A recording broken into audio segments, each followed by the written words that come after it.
Hey everybody, hope you guys doing all right. So this is for specifically for one person, for Paul. Sorry if I mispronounced his last name, but I think it's Agoe. Sorry if I mispronounced it. I'm pretty sure he knows I know he knows who he is if he happens to watch this, and I'm pretty sure he watched my channel. But anyways, he just made a video talking about, stop telling people about your past because they'll use that against you. And first of all, if you really are, a follower of the word, I forget exactly which part in the Bible it was from, but there's a passage that's always resonated with me, and it's the truth can't be contained. And I've always been a very honest, open, and forthcoming person, even though it gets me in trouble sometimes. But I don't mind. Like, the trouble really is just because, like, it's not really trouble. It's just like like, there's a time and place for everything, but keeping things hidden, trying to like pretend like things didn't happen, or like not sharing like the full details of a situation, is just going to take away from the authenticity of the moment and who you are and your potential relationship. And this is probably why there's a lot of like really fake, or I don't know if fake is the best word because everything's real, but there's a lot of people that don't have the strongest, most authentic relationship with each other. It's because they don't have the most authentic relationship with themselves. And so I love sharing. It's one of my, like, sharing emotions and truth and like how I really feel, what I've been through. That's one of my favorite things to do on this planet. And it's also associated with the word, as the truth can't be contained. And we have a lot of the issues that exist on this plane, this realm right now, has to do with people keeping secrets. It's one of my biggest pet peeves. And so, and Paul, I'll be honest, he's somebody that I'm pretty sure he's in Africa somewhere. I'm not sure exactly where in Africa, but because he's in that location, I feel like he has watched my channel, and he's helped motivate me for some time now. He's kind of been away, but in the past, he was very adamant about helping perpetuate this movement and speaking for the chosen ones and being supportive and trying to help build. And I think his intentions are truly to help things grow.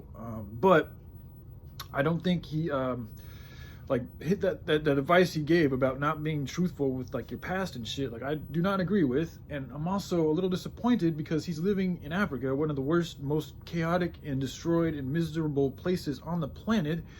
And he's not even speaking about the issues of his area.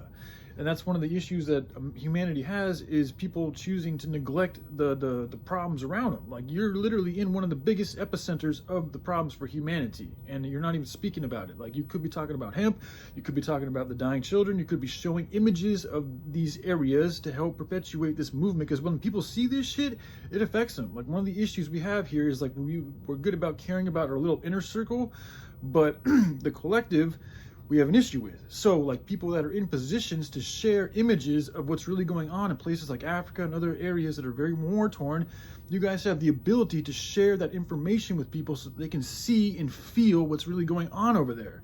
And it would really help. It has the potentiality to help save lives. So it's like, when I continue to see this gentleman speaking about like relationships and stuff, and choosing not to talk about the hemp plant and the starving children and the abused children, and when he's living in an area that is most heavily burdened with this issue, it bothers me.